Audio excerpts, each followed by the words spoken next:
conhecido? Não. Pode apagar, obrigado. Lucas capítulo 6, verso 12. Lucas capítulo 6. Acho que ninguém entendeu nada, mas tudo bem. Lucas capítulo 6. Ô Jesus, já botou o tema? Que povo... Bota o tema rapidinho para eu ver a mensagem.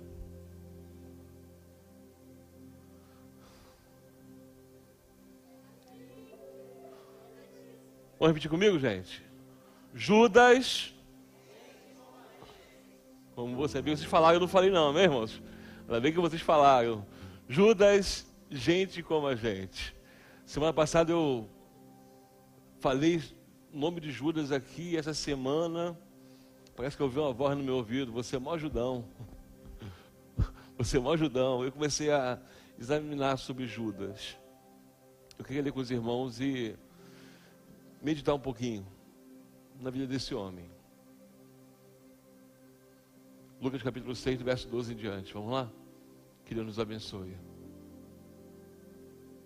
E aconteceu que naqueles dias saiu ao monte para orar e passou a noite em oração a Deus.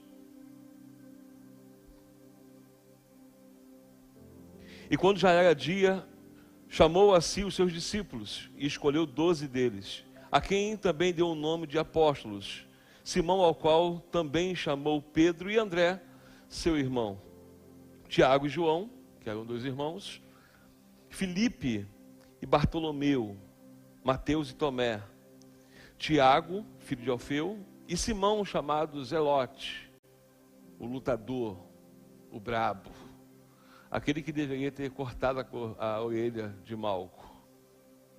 Para quem não sabe, os Zelotes eram uma equipe com formação em arte marcial, os brabos, amém?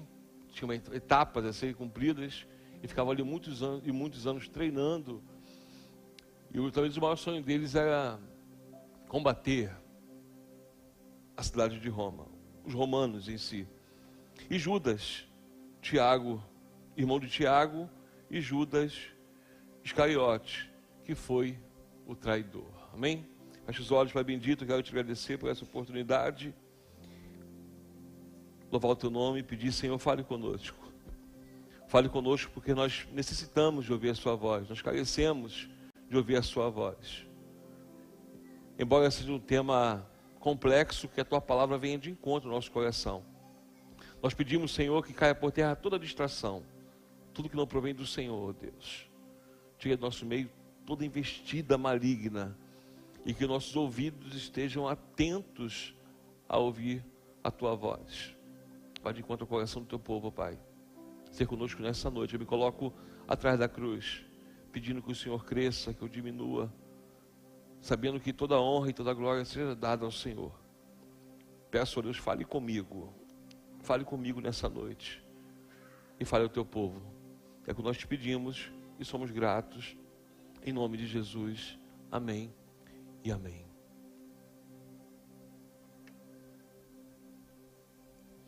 Doze discípulos. Você que tem acompanhado a igreja esse ano, você tem visto que nós estamos numa pegada do discipulado desde o começo do ano. Existe uma preocupação no nosso coração, e nós, hoje particularmente, hoje dia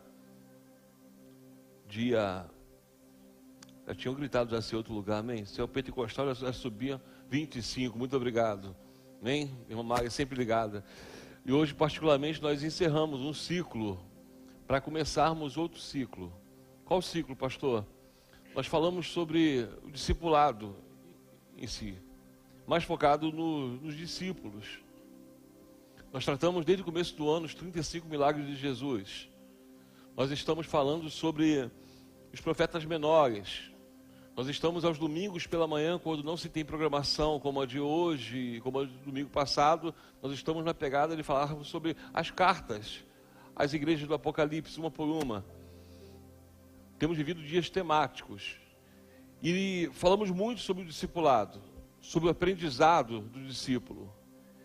E a partir de hoje nós vamos em frente, falando um pouco sobre o discipulador, porque às vezes nós temos discípulos, mas não temos discipuladores. E ter esse entendimento do que é ser discípulo e ser discipulador, eu creio que até o fim do ano Deus vai fazer coisas grandes, amém, irmãos? Se você pegar, acompanhar e seguir essa consciência, porque o discipulador não é aquele que sabe, o discipulador não é aquele que entendeu.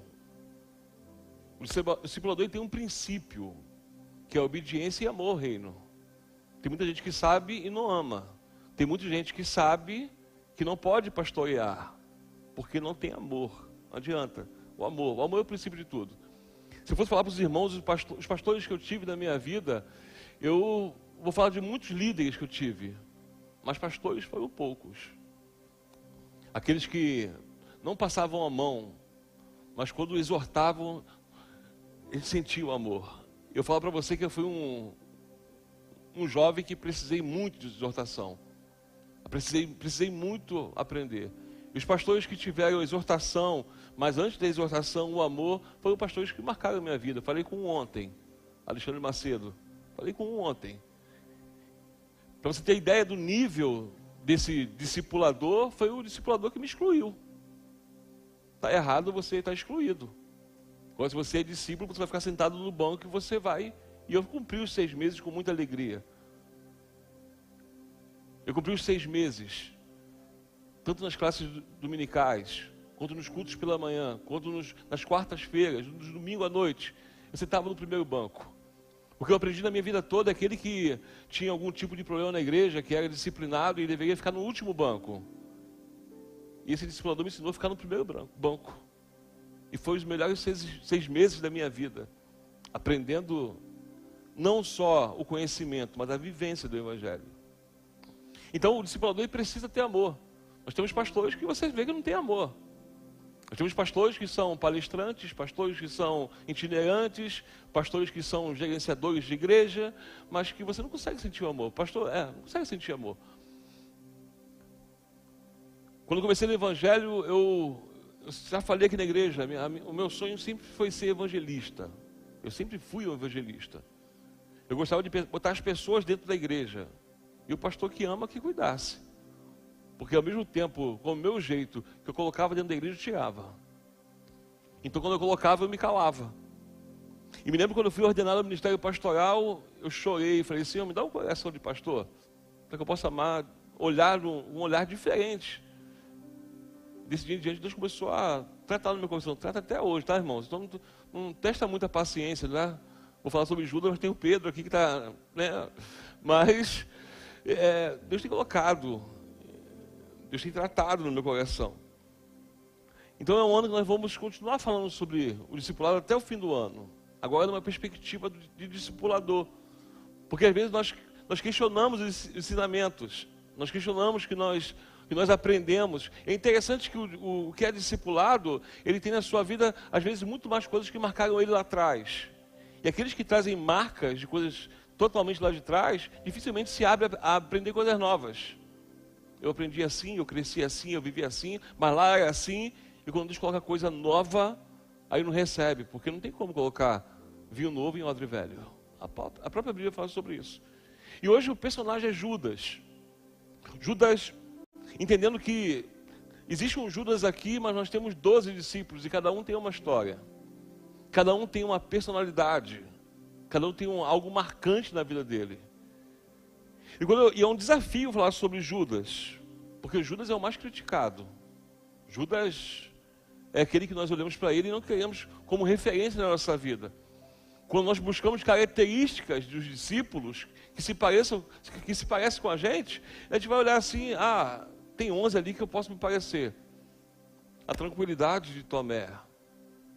Eu posso querer parecer com a ousadia de Pedro, ou de repente com o carinho que ganhava João, de me sentir o amado. Poderia falar como eu sou intelectual, como Mateus, e por aí vai. Tantos outros discípulos que tinham algo em particular.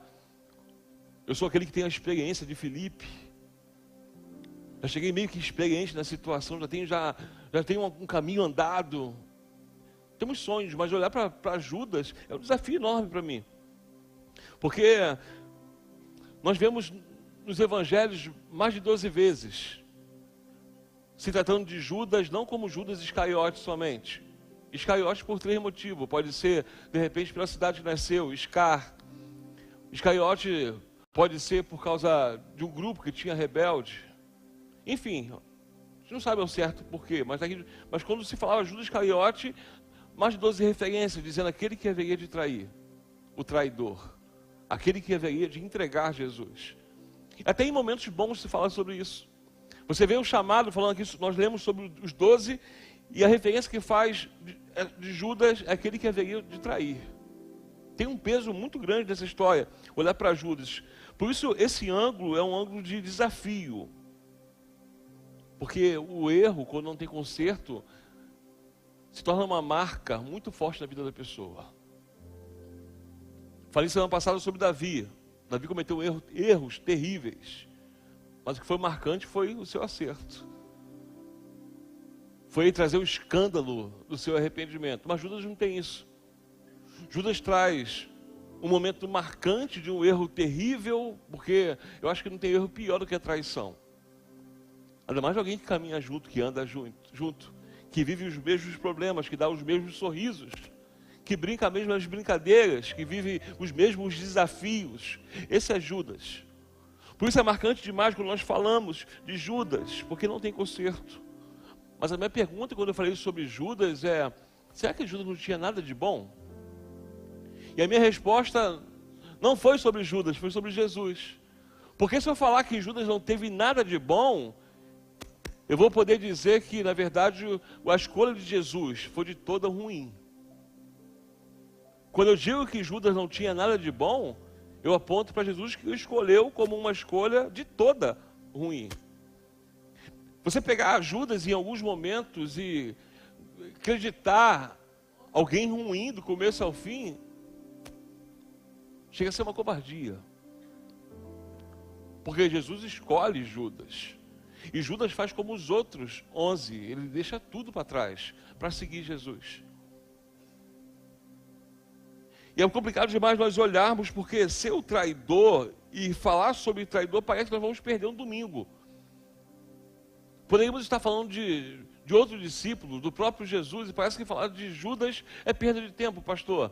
Há um tempo atrás, o André que me falou de um pregador que falou: se Judas esperasse 3 dias, não é isso, André?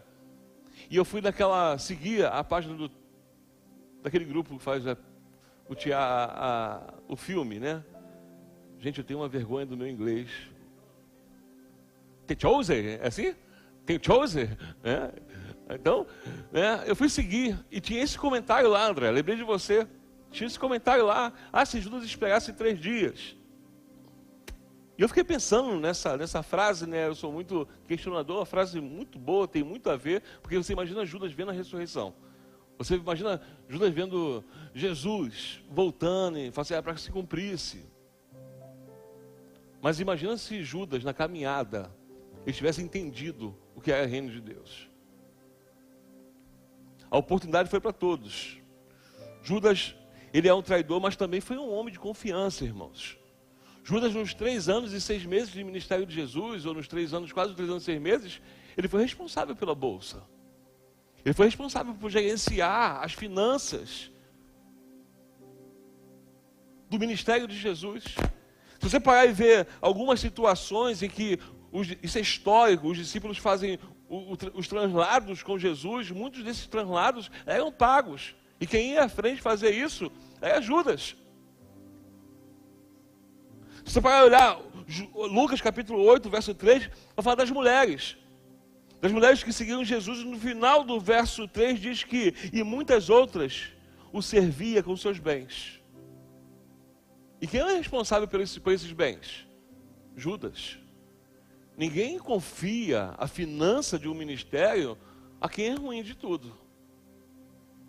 Mas às vezes, oportunidades precisam ser dadas para que se revele o coração. Essa é a verdade. As oportunidades estão aí porque é na oportunidade que você revela, que eu revelo o meu coração. Me lembro no tempo de transição aqui, que eu fiquei nesses 6 meses, e eu falei para a família o seguinte: ninguém finge nada, vocês são vocês mesmos. Ninguém precisa falar diferente, mudar a postura, como trata os outros, as frequências. Porque eu consigo entender que é muito ruim você confiar e a pessoa mudar depois. Judas, ele tem a confiança. E qual é o problema disso? O problema é que ao longo da caminhada com Jesus, Judas se envolve muito mais do que com as moedas do que com o reino de Deus. Isso é um problema crônico de muitos Judas que não conseguem ver, que não conseguem se entender. Pessoas que se envolvem muito mais com os púlpitos do que com o reino de Deus. Pessoas que se envolvem muito mais com os cargos do que com o reino de Deus. Pessoas que se envolvem muito mais com os departamentos do que com o reino de Deus. Judas, ele se envolve muito mais com as finanças do que com o próprio Jesus. Começa aquilo que deveria ser a caminhada e a preocupação do aprendizado se transforma em outra preocupação. Às vezes estamos indo por esse caminho, estamos vivendo outras preocupações. Nós temos que ter outras preocupações, mas a prioridade de nosso estado aqui continua sendo o reino de Deus. Continua sendo proclamar o arrependei-vos. Isso é reino de Deus. Eu posso ser pastor, mas quando eu me preocupar muito mais com o pastoreio do que o reino de Deus e a minha vida com Deus, alguma coisa está errada. Eu estou sendo Judas e nem sei. Por isso que Judas é gente como a gente. Você acha que Judas, quando entrou no ministério, ele tinha a intenção de trair Jesus? Ao longo do tempo, é de acordo com o que eu e você vamos nos envolvendo. É como está o nosso coração, e você vai ver que está revelado em Lucas. Nós não podemos negar que ele fez como os outros, deixou também. E aí você vai ver, assim, teve momentos particulares também com Jesus. Jesus, quando fala amigo, não foi em tom de ironia. Porque Jesus, quando fala amigo, precede uma traição, mas ali ele não é traidor ainda. E quando ele fala amigo, ele está falando dele, não de Judas. Tem uma versão que eu achei linda no grego, que traz para camarada. É como se ele dissesse o seguinte: camarada, eu te criei, eu te ensinei, eu discipulei você para ser meu discípulo, para ser meu amigo. Você vai fazer isso comigo? Jesus não foi irônico, até porque ele não pegou Jesus de surpresa. Pensar sobre Judas, nesse caminho aqui, eu ver algumas coisas, porque se eu falar assim, Jesus foi irônico, a ironia seria se ele falasse assim, ô amigo da onça. Quem nunca foi irônico, né? Quando você se sente traído, quando você sabe que está ali e está falando mal de você pelas costas, está vivendo alguns momentos e você sabe no fundo que tem algo errado. Jesus não faz isso. O amigo dele é uma coisa sincera, porque Jesus veio para ser amigo. Jesus foi ao encontro ainda como amigo. Quando é efetivada a traição, é outra situação. Quem revela que não é amigo é Judas, não Jesus. Porque Jesus não perde a sua essência por causa do outro. Jesus não larga o seu ministério por causa do outro. A traição não é desculpa para nós largarmos algumas situações. Vocês acham que algumas situações, alguns líderes, vocês mesmos caminhando, vocês falaram assim, calma aí. Eu vou parar porque fui traído. A traição faz parte da vida. Só que o parar ou não é a sua essência. É a minha essência. O outro não pode dizer quem eu tenho que ser. É isso que Jesus está ensinando aqui. Judas, com tudo que ele faz, não vai dizer quem eu tenho que ser. Judas é aquele... E é interessante que você fala assim, Judas, a palavra quer dizer aquele... Em outras palavras, daquele que vem o louvor. É louvor. Judas e Judá no hebraico é a mesma coisa. Eu separei aqui para poder trazer esse entendimento. Um cara que a palavra tem um significado verdadeiro louvor, mas só que o verdadeiro louvor não é o que você canta, é o que você vive. O cara tinha no seu nome aquele que reproduz o verdadeiro louvor. Ao longo da história ele vai mostrar que ele não é aquele que reproduz o verdadeiro louvor.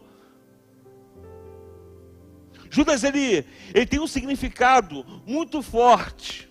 Tem um significado aquele que produz um verdadeiro, mas só que o verdadeiro louvor não é o som que eu produzo, é o caminho que eu percorro. Essa frase que eu botei. O verdadeiro louvor não é, eu sei que a Milena está anotando ali, né? O verdadeiro louvor não é o som que eu reproduzo, mas o caminho que eu percorro. Eu aprendo com Judas que quem se envolve pode trair, mas quem se envolve e se compromete, não. Há 17 anos atrás, para tu ver como tem coisas que marcam a gente, né? Eu vi um pastor meu pregando, e ele falou assim, eu vou pregar hoje baseado num livro que eu li. E esse livro chamava-se Galinha ou Porco? Quem você é? O teor da mensagem era o seguinte, a galinha, para poder te dar o café da manhã, ela dá o leite, né? E o bacon? Galinha dá o leite, Jesus o ovo, amém? Corta aí da live, sem nome de Jesus, né?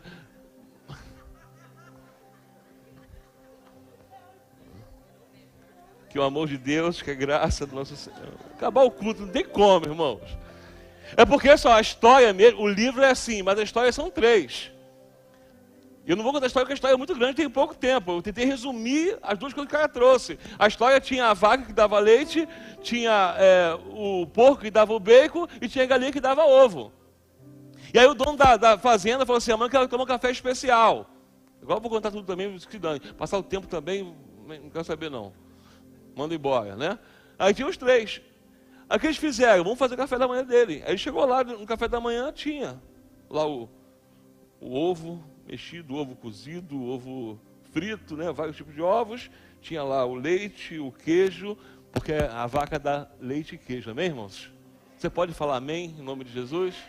Glória a Deus. Tô ligado agora, né? E ele comeu. Daqui a pouquinho ele pegou um bacon torradinho. E ali está a vaca e a galinha olhando. E aí ele falou assim, eu sei que você deu leite, eu sei que você deu queijo, cadê o porco que eu falei ontem?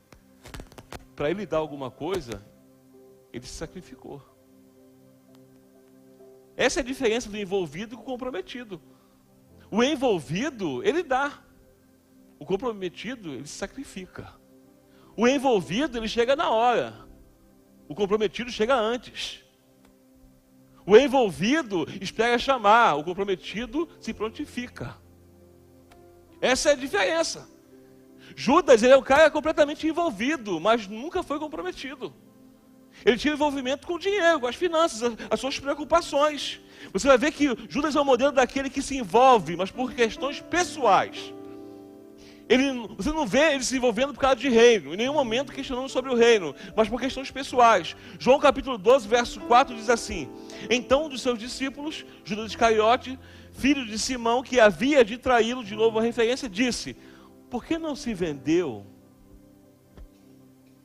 esse unguento por 300 dinheiros e não deu aos pobres? Baixa um pouquinho aí. Tá muito bem você, tá? Tá muito bem mesmo. Estou sentindo aqui, dá de chorar. Só baixar um pouquinho. Melhor do que o André. Também melhor que o André, qualquer um, né? 300 dinheiros. Sabe o que quer dizer isso, irmãos? Cada dinheiro desse equivalia a um dia trabalhado. O mover de Deus, operação de milagre, pessoas, sabe, se convertendo, sendo curada, e de repente ele olha só, quase um ano de trabalho, eles podiam fazer outra coisa. Eles podiam, sabe, vender e se dar para os pobres. A preocupação dele não é com a adoração, não é com o louvor de Maria, mas é com o quê? Com as moedas. E logo em seguida vai revelar o que tem de verdade no seu coração. Ele fala assim, olha, ele disse isso não pelo cuidado que tivesse com os pobres, mas porque era ladrão. Aquele não era traidor ainda, ele era ladrão. Não podemos falar que ele era traidor, mas que ele era ladrão, ele era. Ele roubava. Ele tirava dinheiro da bolsa. Se de repente rolasse 20 moedas, com certeza umas 15 ele levava com ele. E quando ele vê esse desperdício, ele fala, que desperdício, ele não consegue ver. O que essa mulher faz, a simbologia que se tem, ele está muito preocupado, ele está envolvido com as finanças. A preocupação dele é matemática, se vai dar, se vai sobrar, se vamos pagar, se eu vou ter um a mais. Ao longo da caminhada ele revela esse coração, mas às vezes somos assim, nós nos envolvemos com as outras coisas e não nos preocupamos com a essência do porquê estamos envolvidos. E acabamos não sendo comprometidos. Até que Judas é gente como a gente. Às vezes nossa preocupação é na performance. Às vezes as pessoas vão pregar, param em frente ao espelho, que não é errado, mas está preocupado na performance. Se alguém vai reagir, se eu ouvir um glória a Deus, se alguém vai levantar a mão, preocupado com performance. Onde a essência é o seu instrumento, ele fazer a obra. Judas, ele se envolve, e eu me pergunto, e aí eu quando comecei a ler esse texto, eu me pergunto por que Jesus deixa um cara como esse no seu ministério? E aí que foi a minha maior crise. Daqui para frente começa a minha maior crise. Por que esse cara fica no ministério de Jesus? O cara está roubando, e ele continua no ministério de Jesus. E aí eu lembrei, hoje à tarde, eu lembrei da primeira parábola da Bíblia, Juízes capítulo 9, a parábola de Jotão. Vai dizer que as árvores se reuniam, e aí elas queriam um líder para elas. E falaram primeiro com a figueira: Figueira, vem reinar sobre nós. A figueira fala assim: não, pô, estou cheio de trabalho, tem os figos, tem as folhas. Chama a oliveira. Aí chamaram a oliveira: não, eu sou de muito apreço, eu preciso, sabe, colocar, dar sombra. Figueira, a oliveira, e logo em seguida chamaram quem? Deixa eu lembrar, que eu dei uma esquecida. Oliveira, figueira e a videira. Aí chamaram a videira: videira, já que os outros não podem, por que não vem aqui comandar a gente? A videira falou assim: não, e o vinho? E as uvas? Quem é que vai dar? Aí fizeram uma oferta, sabe para quem? Para o espinheiro.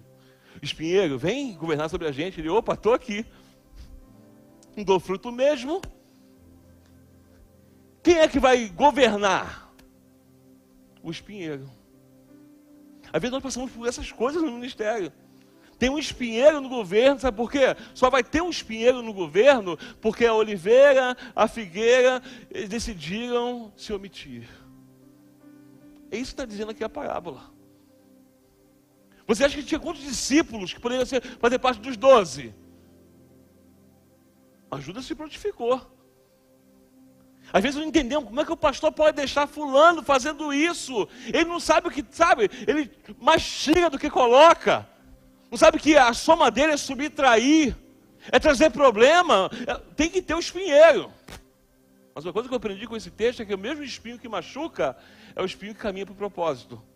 Fica a coroa de espinho.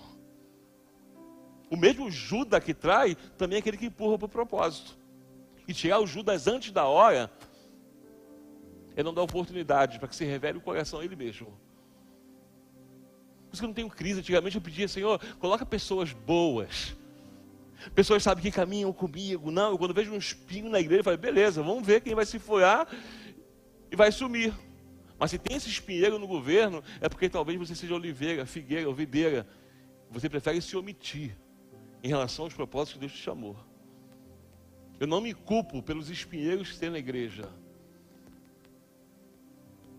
Eu oro para que aqueles que são oliveiras, que têm bons frutos, aqueles que são figueiras, que têm bons frutos, possam, em nome de Jesus, chamar a responsabilidade e fazer aquilo que Deus chamou para ser de propósito. Jesus não podia tirar Judas. Jesus não podia colocar Judas de lado. E aí você vai parar e vai olhar, Jesus, ele faz a denúncia no momento menos provável. Para pensar, Jesus está ali e vamos fazer a ceia. E só quem narra esse momento de conflito na ceia é João. Logo João, né, irmão? João gosta de um problema. Por isso que João veio do trovão, o cara é brabo. Mateus, Marcos e Lucas não falam nada, mas João vai lá falar do tumulto que teve na ceia. Já viu uma ceia tumultuada, irmã Celi? A irmã que estava há muito tempo na igreja, pelo menos uns 80 anos, já viu uma ceia tumultuada? Desculpa, 60, né? Já viu uma ceia tumultuada? Essa aqui Jesus tumultuou. O texto vai dizer que durante a ceia, algumas versões depois da ceia, o momento da ceia estava ali ainda. Ele fala assim, ó, alguém... Vamos ler o texto?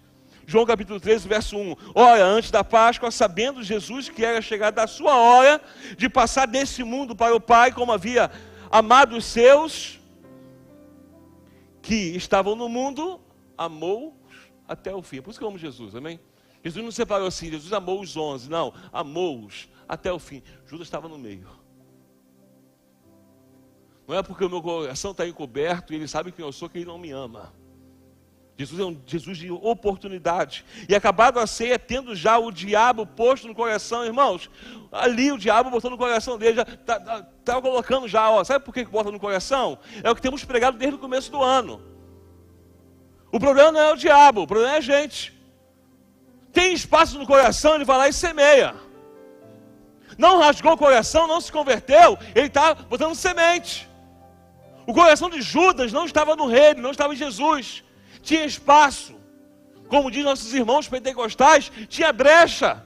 E aí que o diabo entra e coloca no coração. Por isso nosso coração precisa estar no Senhor. Eu não fico preocupado quando você não abre a sua boca e canta, ou quando eu estou pregando e você dá glória. Eu fico preocupado quando você fecha o coração para a palavra. Eu fico preocupado quando nas atitudes se revela que tem algum espaço aí, o diabo pode investir pesado. Essa é a preocupação. Deus vai dizer que o diabo coloca no coração de Judas Iscariote, filho de Simão, que o traísse. E aí, vamos lá para o versículo 21 do capítulo 13. Tendo Jesus dito isso, turbou-se o seu espírito e afirmou, dizendo: na verdade, um de vocês vai me trair. Falar sobre isso é muito fácil, mas vem cá, o Raio, vem cá, Mateus, vem cá, rapidinho, vem. Bonitão, vem bonitão. Bonitão é você mesmo. Vem bonito. Daniel, tem que falar o nome dele. Já falei bonito. Vamos fazer o teatro, não é, irmãos? Vamos fazer, irmãos? Para entender qual é o momento da ceia. Vamos, Marcelo? Você é Jesus. Não, você é mais baixo. Você é João, você é o amado. Amém, irmãos? Você é Jesus. A Bíblia vai relatar que João estava pertinho de Jesus. Fica aqui na frente. Tu quer ser Judas ou tu quer ser Pedro? Quer ser quem? Tanto faz? Para tu ver? Gente como a gente, né? Vem cá, Marcelo. Tu tem cara de quê? Judas não, que isso, gente. Vem cá rapidinho, Marcelo, meu tempo está acabando, ó. Vem cá, fica de frente. É assim que está a ceia. Aí Jesus joga pro alto, fala assim, ó: um de vocês vai me trair. Faz cara de Jesus. Isso. Fala: um vai me trair. Aí todo mundo se olha. Aí o Pedro que é um grande especulador de situações, ele faz sinalzinho lá para Jesus. Perdão. Sinalzinho para quem? Para João. Pergunta para ele. Pergunta para ele. Faz cara de Judas, tá nem aí pro negócio. Tipo assim, tá nem aí. Vai, não é comigo não. É isso. Cara aí, ó. Vidi, artista também. Esse é cara de Judas. E aí Pedro está especulando. Pergunta para ele, pergunta para ele. João, já deita no ombro dele. Está escrito isso. Jesus já faz um carinho. Agora lança a pergunta para ele: quem é? Jesus fala assim, ó: aquele que eu molhar um bocado e botar na boca. Continua fazendo cara de Pedrão, amém? Tu é brabo, quer saber quem é. Cara de Pedrão. E o Judas está aqui, ó. Sou caipira, bora nossa. Não é nem com ele. Esse é o que está acontecendo na ceia. Judas, aquele que se envolve, ele não está aí porque está acontecendo não. E o texto vai continuar dizendo o seguinte, ó: ele não entendeu quando Jesus faz isso, porque pensava que é outra coisa. Por que Jesus não revela diretamente? Ó, é Judas. Não, é Judas. Por que tá na cara de Judas você, né? Por que ele não revela? Meu irmão, para pensar. Zelote ali no meio. Matador de aluguel. Para pensar, Pedro, boladão querendo descobrir. Se ele fala assim, é Judas, o que acontece na ceia? Já está tumultuado o negócio, todo mundo se olhando, ó. Não sei quem foi, ó. Um desses aí, ó. O outro tá de Miguel, olhando para cima, nem com ele, blá. Todo mundo de Miguel. Obrigado a todos. Fala de palma para ele também. Dá para entender? Marcelo, que interpretação, deu até medo, amém? E aí você vê que na ceia está tumultuada. Fizemos um resumo, para pensar, um olhando para o outro, e aí papai Pedro falando: pergunta para ele. Tu está no pergunta para ele. Manda ele falar quem é. A pergunta é, Judas está ali, não é com ele, não está nem aí para a situação, nesse momento ele sai e vai fazer. Por que Judas vem de Jesus? Sabe por quê, irmãos? Porque o relacionamento de Judas com Jesus não era de Senhor e discípulo.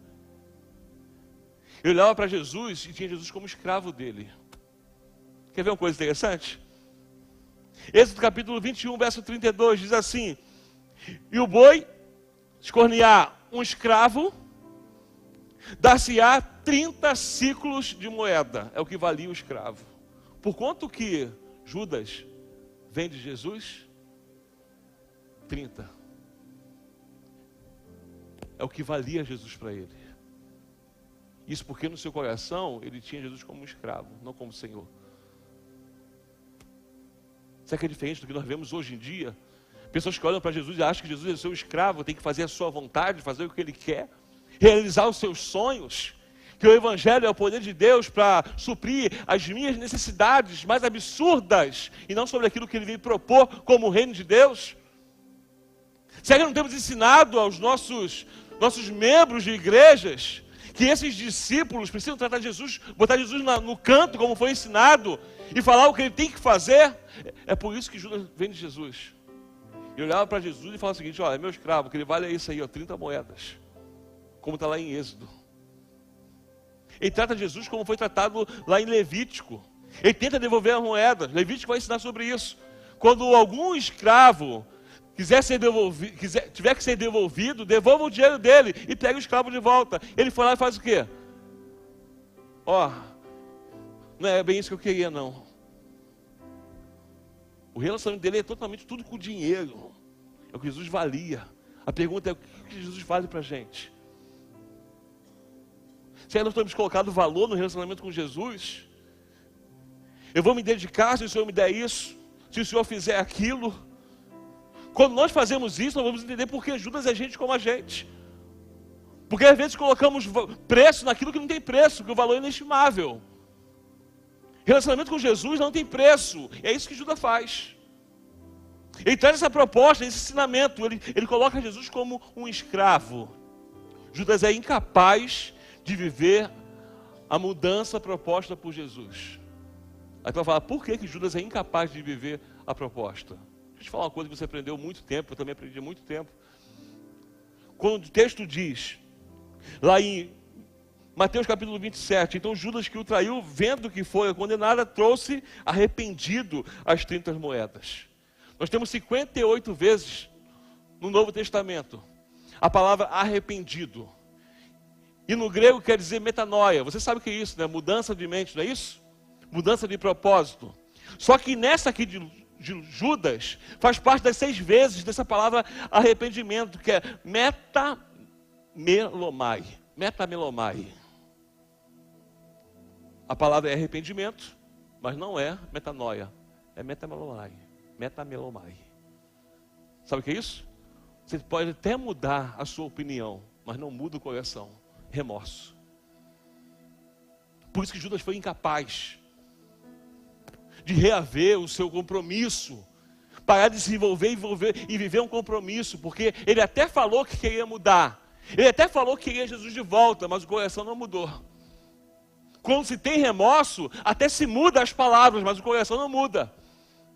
Quando se tem remorso, até entra na igreja, sente alguns calafrios, Deus trabalhando alguma coisa, pensa, fala, vou mudar, eu quero mudança, mas o coração, quando eu sair daqui, a cerveja que me espera, o bar que me espera, as minas que me espera, a bagunça que me espera, as confusões que me espera.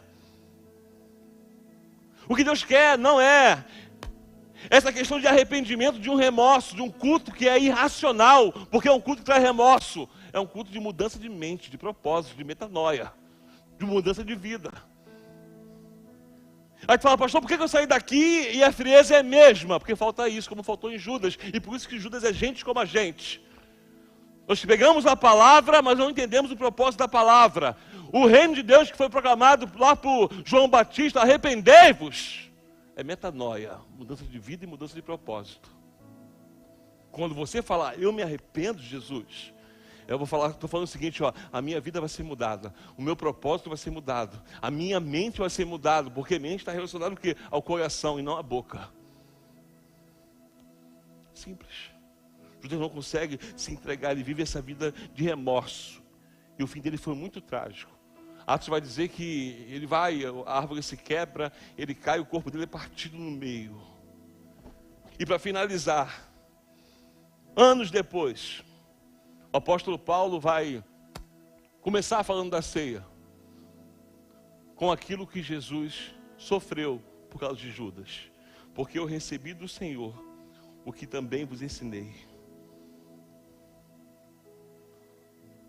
O Senhor, na noite que foi traído, Paulo não começa falando o seguinte, pegue o pão, reúnam-se. Não, o Senhor na noite que foi traído. Porque ser traidor deve ser o meu cuidado. Mas ser traído não mudou a essência de Jesus, nem o seu propósito de cruz. O problema não são Judas. O problema somos nós, que não nos consideramos Judas, mas que durante a caminhada nos envolvemos tanto, que olhamos algumas vezes para Judas e falamos, Judas, tu é gente como a gente. Só um coração, uma mente com uma metanoia verdadeira, não com um remorso maquiado de arrependimento, pode ter uma vida nova, Jesus, uma nova oportunidade. Você quer viver essa nova oportunidade? Você quer sair daqui e falar assim, eu vou deixar de fazer aquilo que estou fazendo? Eu não vou sair daqui essa noite e vou me masturbar como eu me masturbo toda noite. Eu não vou ver filme pornográfico como eu vejo todas as noites. Eu não vou ficar com aquelas conversas fiadas que desagradam o Espírito Santo, como faço às vezes, ou quase sempre. Eu não vou me entregar às drogas ou à idolatria, não vou ceder à tentação. Eu não vou ceder ao esfriamento. Muda a mente. Rasga o coração, faz aquilo que Joel ensina. Rasga o coração. Para de teatro religioso. Para de querer botar pano de saco, cinza na cabeça, gritar. Deus quer o nosso coração. O que ele queria de Judas é uma mudança de vida. Por isso Jesus nunca foi irônico com Judas. E eu preciso entender que até aqui, quando Judas sai e se enforca, até aquele momento, mesmo sendo ladrão, mesmo traindo,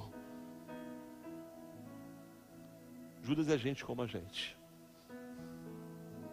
Às vezes a minha mudança é metamelomai e não metanoia. O que Deus quer de nós, para não sermos como Judas, é uma mudança de posicionamento, de vida. Só assim nós vamos entender e agradar o coração de Jesus. E quem sabe não poderemos um dia sermos chamados de coluna da igreja nessa terra. Curve tua cabeça. Feche os seus olhos. Pai bendito, eu quero te glorificar. Essa é a tua palavra, ela é viva e eficaz. Me perdoe Jesus por muitas vezes olhar para Judas como alguém isolado e não como alguém que faz às vezes parte da minha história. Que eu não venha colocar preço, porque a tua presença na minha vida não tem valor. E como igreja do Senhor, nós não venhamos colocar preço em nada, Senhor, porque a sua presença nesse lugar é um valor inestimável. Nos ensina a caminhar nos propósitos do Senhor, sem que os Judas atrapalhem. Nos ajude, Senhor, a nos posicionarmos diante do Senhor, para que possamos cumprir o propósito como o Senhor cumpriu.